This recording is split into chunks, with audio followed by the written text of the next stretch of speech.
let's get down to business. Part 1, Nimrod, the return of the Antichrist, as stated before. I'm going to try to keep this series, each part, under 10 minutes or less, and try to save each individual. Part 1, Part 2, however many parts it takes to complete, in a file somewhere on your computer. The entire series will be available eventually at my website, trumpetofgodministries.com. Alright. Part 1, Nimrod, the return of the Antichrist. Now today, many are wondering, is the Antichrist alive and walking the earth right now? From laymen to fellow YouTubers, from pastors to theologians, Bible scholars, all looking at men alive today to see if they match up with the attributes of the Antichrist. Now some look at Prince Charles. Now Prince Charles is a very popular candidate in the world today for the Antichrist. Now a lot of people are looking at his son Prince William and the death surrounding his mother, Princess Diana. How many believe she may have been used for breeding purposes and was no longer needed, or the possibility that she knew too much.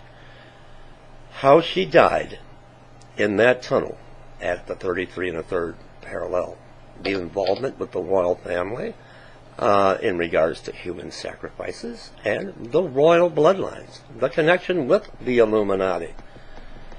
Now others look at this man here, Prince Hassan Khalil.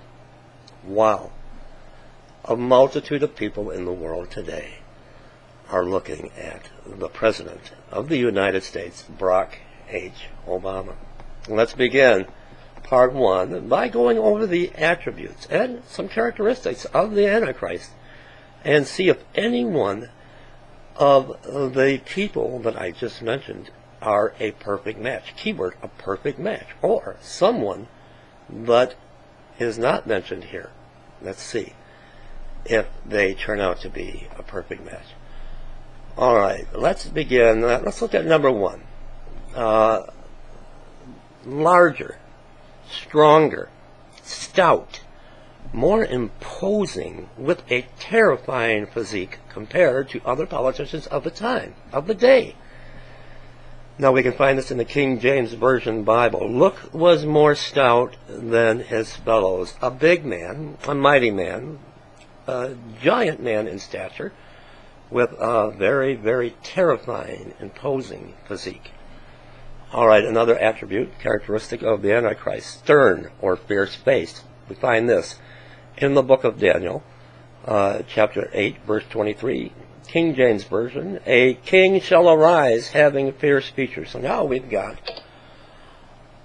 the Antichrist, who will be stout, will be a very, very big, large man, giant in stature, with a very, very imposing and terrifying physique. He will be strong, a mighty man, with stern, with a fierce face.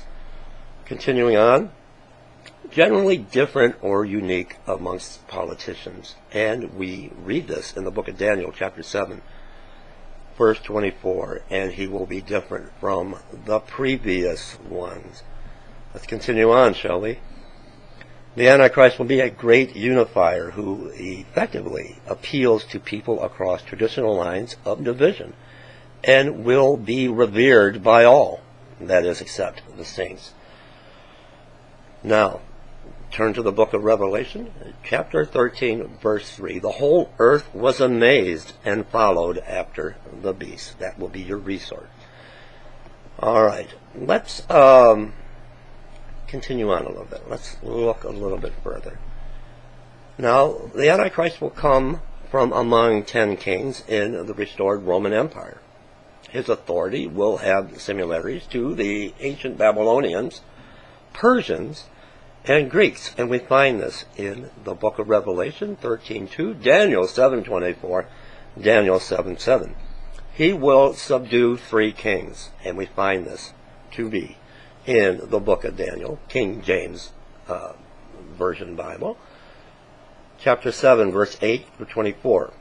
The Antichrist is different from other kings, and this is confirmed in the Living Word.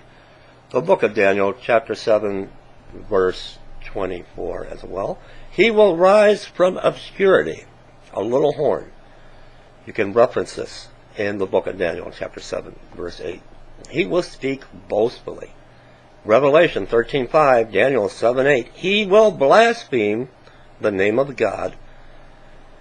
Revelation 13:5, Daniel 7:25, 11, 36. Slandering his name, dwelling place, and departed Christians, and Old Testament saints. And that can be referenced in the book of Revelation, chapter 13, verse 6. He will oppress the saints and be successful for 3.5 years.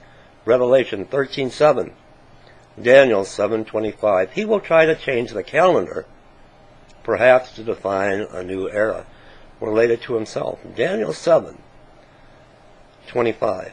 He will try to change the laws, perhaps to gain an advantage for his new kingdom and era. Daniel 7:25. He will not be succeeded by another earthly ruler, but by the Messiah, by Yeshua, by the Christ. Daniel 7:26-27. He will confirm a covenant with many. Example, the Jewish people. Daniel chapter 9, verse 27. This covenant will likely involve the establishment of a Jewish temple in Jerusalem. I want you to see the book of Daniel 9:27. Matthew 24:15. He will put an end to Jewish sacrifice and offerings after 3.5 years, and will set up an abomination to Yahweh in the temple. And you can reference this, Matthew 24:15, Daniel 9:27. He will not answer to a higher earthly authority. He will do as he pleases. Daniel 11:36. He will show no regard for the religion of his ancestors. Daniel 11:37. He will not believe in any god at all except for himself. Daniel tells us of this. Chapter 11, verse 37. He will have no regard for the desire of women. He will either be asexual or a homosexual, and you can find that in Daniel chapter 11, verse 37. He will claim to be greater than any god. 2 Thessalonians 2:4, Daniel 11:37. He will claim to be God. 2 Thessalonians 2:4. He will only honor a god of the military. His whole focus and attention will be on his military. He will conquer lands and distribute them. Daniel 11:39-44. I'm going to continue on in part 2. We are going to take a look at all the attributes and characteristics of the Antichrist and the person who is going to be possessed by Satan himself. They are going to have to hold these characteristics and these attributes. Now let me ask you, I want you to think about something as we end part 1. Is there anyone mentioned today that fits all of these attributes so far? And there's more to come. And now let me ask you, was there ever anyone throughout the pages of the Living Word that did fit all of the attributes? I think you'll be surprised to find out. Stay tuned.